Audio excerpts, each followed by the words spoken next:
increased material farming right now. So you're hitting a couple trees, you're getting 20, 30 materials like it's nothing. Let's shift our focus though towards the middle of the map here at Dusty Divot, and it looks like Landjock and Punisher go out very, very early in this first game to Tetra and on the flip side, the new Rogue members. They're wasting a lot of material right now. You can already see it. You've got only a match left. That's 10 builds. These early game fights are always so detrimental. You have to be very, very, very particular with how many mats you're going to use when you're trying to ramp rush somebody, because if you make it there and they shoot you out and you have no mats, I mean, you're left with literally nothing to protect yourself with. And look at the advantage that you now have. Tetra hasn't found any shields, but because 2 eliminations come on through, he gets both. That's 50 shield per elim, putting him at max HP, and now he can completely change how he takes this fight. It's not like the normal games where you're still stuck at 100 health and you might second guess what you want to do. You might play a little more passively. No, because of those early elims, they now have Dusty Divot to themselves. They pushed out the Asian duo, pushing towards that top Dusty Divot side of XXM and Mend, and now they're sitting pretty. Divot onto themselves. They've got metal galore here as well as wood. The one material that really be lacking is going to be stone. Yeah, definitely going to be lacking stone. They can get a 500 metal, which is going to be their most. World Cup yani. What I'm just interested to see is, you know, they have no rotation items. When you're looking over there, so they have something that's going to help them rotate later. There are no balls that spawn in Dusty, so no ballers. It's going to be very difficult to make it to the late game if you guys don't have some sort of crazy rotation. Another fight going on towards Fatal Fields. I mean, how the materials there are, you got to think these players down low who are already just on light HP are in a tough spot, and there it is. Scarlet and his duo Bell get the quick elimination on the Brush, and that's going to push back Brush's duo into Fatal Fields and try to hide for a brief moment.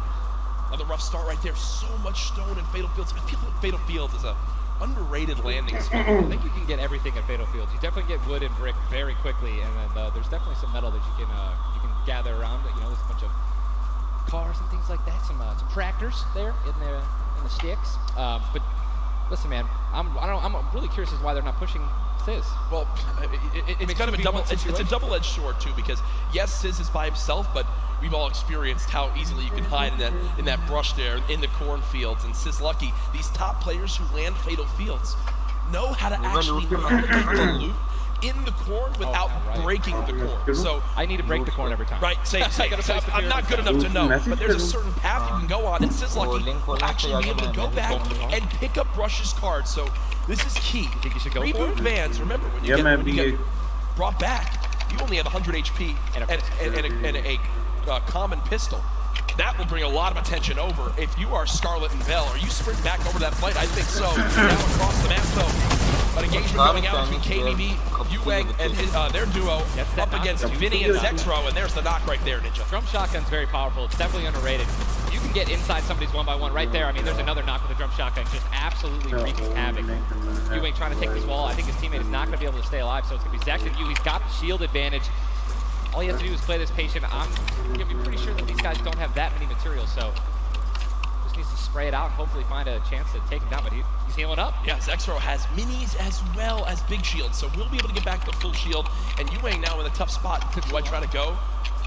Zex definitely can interrupt this now. He took too long to start going with the res, but it looks like he's just going to be going for the reloads, taking his time, and he might be dipping out, maybe trying to... He's definitely staying aggressive, but he's going to get the revive off, and now it's a 2-on-1 again. Zexro staying confident though, knowing right now still at over 150 HP, the teammate has to be at 30 health. The wall comes through, trying to spray it, and it's not gonna happen, and you see Zexro right there, hands right to his head. Some solid damage done, but Yuang dropped down to 59 HP, but with that elimination, we'll bump back up to over 100. Very, very close right there, Ninja, with the drum shotgun. Very important is checking out the storm right now. A lot of these players, there's a lot. You guys can't see the screen. There are plenty of people who are outside. They're going to have to start their rotations in. And this is actually where a lot of very talented players with their aim can clean up a lot of kills. This is actually my teammate and I's reverse. Our strategy was to try to get in those spots where you can beam people who are going to be flying throughout the sky using a lot of the slipstreams and just taking advantage of, you know, your incredible accuracy. A little update too on Sizz Lucky. They did get the reboot in Fatal, so they're both back in play. Look at how slow this lobby is going, folks. 92 players left, and a definite fan favorite here. Nate Hill and Funk of FaZe Clan currently set on up near Lazy Lagoon. And Ninja, this is your landing spot that you went to with your duo reverse. What are maybe some little tips and tricks for players at home who like to land here? Yeah, all right, so there's, if you go on the boat, on the ship, every single one of the masts is like worth 200 wood. So you definitely want to go for those. You can easily get max wood in arena in probably less than 10 seconds. And also there are some metal anchors in town that you can get for about 300 metal, which is, you know, like the most valuable material that you can get. I mean, I'm just 91 players. I mean, have we talked about Storm Surge?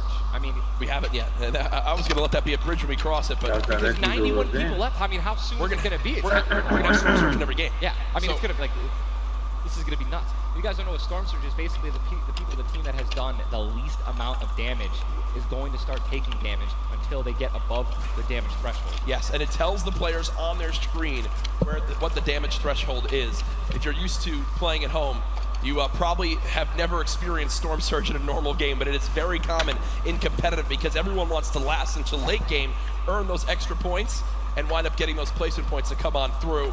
Watching Letwick and Quexy right now, it's so scrappy, Ninja. It's not your normal game where you get to loot up and freely grab everything you want. Here, I mean, look at the inventory. A common heavy assault rifle, 2 heavy bullets.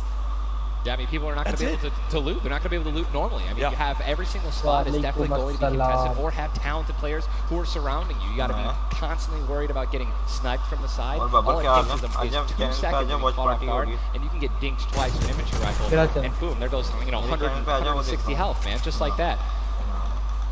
89 players left now in the lobby as Twiz and Cover H, the duo, do get cut down. 45 duos remaining. The second zone has just been revealed, and again, Storm Surge will begin after that. I absolutely think it's going to happen. That will be for 70+ players. So keep that in mind as this goes on. Players who haven't really done any damage will know that they're going to be at a point where their hand is going to be forced. They're going to have to put on a little bit of aggression. You're going to see the game pick up just a little bit here. There's Snappy and Red Rush already in the next zone. They're more than happy to just follow this metal structure and claim it as their own. They're actually very centralized as well. Yeah, I mean, a really great strategy that you're going to see a lot of people going to be using throughout this weekend in solos and in duos is to just try to get in the dead center of the second zone and honestly just kind of pray that the circle is going to continue to rotate in your favor. I mean, I'm still looking at a lot of these guys' inventories. One guy just gets knocked in front of him. He's going to try to save his teammate. It's not going to happen. 5-0. There's not a lot of rotation items. I haven't seen a lot of shockwave grenades. I haven't seen a lot of shadow bombs. I don't see any launch pads in anyone's inventory. Yeah. It's going to be such a, like, the rotations late game are going to be nuts. People are going to get lasered out of the sky. And Letwick now all by himself. His teammate did go down. You see Harpy and Volks still quite healthy between the two of them. 140 HP for both of them. Harpy still playing the low ground, trying to spray out the opponent. And look at the material count for Volks. 135 total builds. It does look like Letwick just kind of ran away, but I don't believe Letwick was able to grab his teammates' reboot card. So he'll basically be by himself the rest of this game. It's impossible to perform alone. There's the Storm Surge warning. These guys are 106 above, and you guys can see that. Which less than them. That is currently below the threshold that they are going to need to hit some people, deal some damage. And that's actually the beauty of Storm Surge, right? You don't necessarily only want people kind of just lingering around in their one-by-ones, praying that the circle moves to them. You're gonna see some fights that are gonna be forced to break out because players need to get above that, or they're gonna die. They're not gonna be able to make it. Now moving towards the playground diner. You see Clinks and Skeptic. Yeah, the very young duo from NA East, and you just said yourself, I didn't even know you could farm this.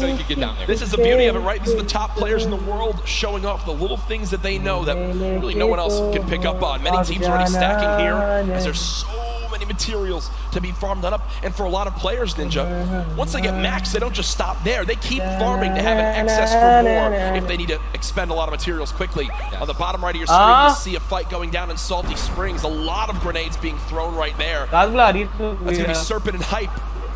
Spot. If you guys can look on the mini-map that we're staring at, every single team is now in the safe zone. Everyone is safe in the next circle. It is moving in. Double sniper is in play. For those of you guys who do not know, a heavy sniper will take out a metal wall. It'll take out pretty much anything. It does 1,500 damage structures. So if you have two teammates who have double heavy snipers, they can see a team, line up a shot of somebody hiding in a 1-by-1 and be able to take them out. And that changes the game completely. Once you hear double heavy, you can no longer sit still ever. Or if you know where they're at, you have to make sure you have at least 2 walls of cover on that side to protect you from the inevitable double snipe. And when we say double snipe, it's as far as 1, 2, 3, shoot. And they both fire at the same time and catch you off guard. Yeah, there's absolutely zero time to react. And one thing you guys we've talked about are the rotation items. We got 6 shadows for this guy, and they have a baller, so they're sitting pretty. I'm thinking these guys are in a great spot. Absolutely. And you see the zone did just update towards the northern side of this current storm. Storm Surge is now in play, so players beginning to drop. 80 players in total in this game. They will just rotate on out of here. Hype and Serpent don't want the fight. And that's Jay now quite weak. With Storm Surge beginning to tick in. Quentin and Lanouf now having to push a fight as Storm Surge is affecting them as well. And you see it just kind of smites them down from the heavens, and there they go, getting dropped by Storm Surge. Unfortunate for them, but again, with not enough damage done, they do fall below that threshold. Jeez, man, Storm Surge really does just force people into some pretty tricky situations. But again, man, it just goes to show a lot of aggressiveness is going to pay off for teams, man. You don't want to be put in that situation where, you know, you have to desperate and push. Maybe a duo that's better than you in combat. You know what I mean? And Airwax and Nikov That's a replay. Was that a replay? They just went down. Airwax and Nikov are winners. Well, Airwax at least are back-to-back winner of the Pro-Am. Does go down. Airwax double qualified as well. Tough first game for them as they do go out quite early on. 71 players left in this game, 38 duos. Again, it's a slow crawl as everyone begins to drop. Have you ever seen anything like this in competitive? No, I think that the only time that we saw numbers like this were when the circles they didn't really chunk that much and they were more centralized in the beginning of competitive. So really no one had to rotate that much and no one had to fight. So now that these circles are really just kind of moving around the map, you can't really predict them. I mean, you're getting these players who have, again, the great aim, and they're just beaming people who are focusing on trying to rotate into the circle. Now look, there's so many people coming from the south right now, and it's just free kills if you guys are in a top position with solid aim, man. You're going to Texture right now, already getting beamed. He's spamming the spacebar, trying to make it as difficult as possible to hit. He sees a lot of, look at it, already trying to figure out right now, where's he going to land? Look at all these people who are already boxed up. They're already creating these tunnels. More shots coming down. And he's going to be able to make it. 8 grenades. So that's going to be, I mean, if he can get in a position where some players are already getting focused on the outside, 8 grenades, he might be able to clean up those kills too. Yep, that's right there. They do box up in time. Did take some shield damage, but thankfully they have some minis to replenish that in just a few brief moments as there's Eclipse now using them. He's got his teammate right next door as well. Medkit, so they're going to pop that too. Every little bit of HP matters. Saving the campfire for the late game, it appears. Definitely got to save the campfire. In the elimination feed right there. Here's a look at Mongrel earlier with his duo Mitro. They're set up currently in this zone. 68 players left. Love watching this guy play, man. I'm serious. I mean, here's, you just check his inventory. Only got 2 guns right now, which is inventory rifle and a combat shotgun. So he has no spray guns. All right, spray guns are, you know, anything to an SMG, tactical assault rifle, SCAR, anything like that. You know, you've got to have a gun that can shoot pretty quickly to kill players and hit players through their 1-bys. You know, very difficult. Look at that healing too, though. Yeah. 5 slurps, 2 slurps. 5 chug splashes. And they already have a slurp ticking. This is insane. They're super close to the zone as well. They don't have to move too far. Yep, and material-wise, look at that, 135 total builds. They're in a fantastic position to make some noise in game number 1. We'll definitely keep up to date with them. The slipstream slowly inching towards where it begins to shut down Ninja, but with so many slipstreams still available in this current zone, a lot of players are going to use that to rotate on in freely without using launch pads or the shadow bombs. There's your whole map right there, the eastern side of the zone. None of these players really going to be into play. They're going to have to inch a little bit more towards Loot Lake if they want to be safe. Some of the best, I mean, look at these are the best players in the world. And look how close they are to one another, man. I'm so excited when they actually have to force into these fights. The Storm is going to start pushing them. Look how, I'm sorry, man. I just can't, man. You guys notice also, Stinks, man, these players are so talented. It's going to be so hard to spray through their walls and actually deal damage to them. Yep. So you need things like grenades, like Stinks, right? Little fart bombs is what I like to call them, to force people out of their 1-by-1s and try to shoot them as they're rotating away and trying to build new 1-by-1s to dodge the Stinks. You see the Stinks right now going down on Mongrel, and Mongrel gets immediately ripped in 2 as it seemed like the lobby began to focus him right there. His duo still alive. With good rotation, luckily, hopefully. Definitely has a bunch to be able to play with. The next Storm Surge has begun to kick on in. Metro, 12 damage below, will have to begin to put shots down range. The zone pushing as well. So in this position, with the zone at their back, Metro's goal, spray players who have to push from the zone. They have one way they can go. They can't afford to take storm damage. They've got to push right at him, and Metro knows that. Now begins the fire. Dubs just below as well.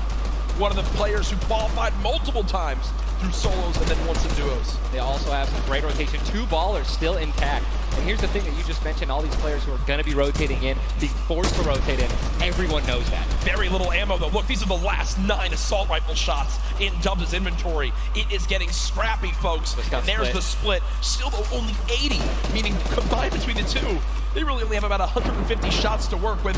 The zone still pushing. 61 players left. Reminder, folks, this is game number 1 of 6 today in the duos competition. Dubs does go down as a player got that back wall and he wasn't quite ready for it. Mega frantically backing on up, trying to create some space. Will he be able to go? He's gonna build a pop that slurp. He's got a storm surge on. He's trying to be aggressive. Oh, he's still below, right? He's gonna need to be aggressive. He won't even have time to revive his teammate. His teammate got finished, actually, so he's got all the shields in the world. He can get back up to full health. Storm Surge is still ripping him apart. That slurp is barely keeping him alive. Hitting him for 25 damage every time it winds up ticking. There it is again, dropping on in. Mega's hand is forced. Some big damage right there, still below. As players are continuing to drop all around, but Mega doing a solid job of keeping himself alive right now through the Storm Surge. Fantastic composure again, one of the young players on this stage, looking to try to secure the title of Fortnite World Champion. No more Dubs. The duo still okay, down. So now he's finally above. Finally above, and guess what? The most important thing to realize, guys, look at that rotation. Yes, he's alone. Yes, his teammate's down. But he has an incredible kit to not only make it to late game, but maybe even clutch this win out. He dropped the shotgun. Okay, there you go. Got the combat shotgun, one of the greatest shotguns to have late game. Does incredible damage, long range and close range. And all the guys, the circle just rotated now into the storm. Massive amounts of distance needs to be covered. This storm surge is insane. It's still going on. Finally taken out. 52 players left. And this is where things are about to get serious, guys. Thomas drops some ammo right there for his teammate, Inclusia. And you see Thomas, that epic infantry rifle, one of your favorite weapons, Ninja. What is so good about that assault rifle? It 100% rewards pinpoint accurate players, right? There's no bloom necessary. Your marker, your aim is right on their head, boom, you're gonna get that headshot. You're gonna get 80 points of damage. And there's now the upgraded versions, the legendary and the epic, have 10 shots instead of 8. So I mean, it just packs a punch, man. It can really catch players off guard, and that's exactly what you're going to need when you're playing against these top players who will literally build and protect themselves when they get shot once. Folks, there are 45 players left in this very, very small zone. We are now on our 6th storm. You see it's about to begin to move, and players will frantically have to go across the map. Zate and Saf right now discussing exactly what they should drop, pulling up their map, looking exactly where they have to go. 44 left in this one. We already got people using shockwave grenades, guys. This is a very far rotation for the second movement circle, so this is actually going to move very quickly. These people are going to potentially get stuck on their launch pads because there's so much frequent building. It's going to be nuts. And who's going to try to take the high ground? Because after this first circle goes, this is where people start to only try to use the high ground. And we know high ground is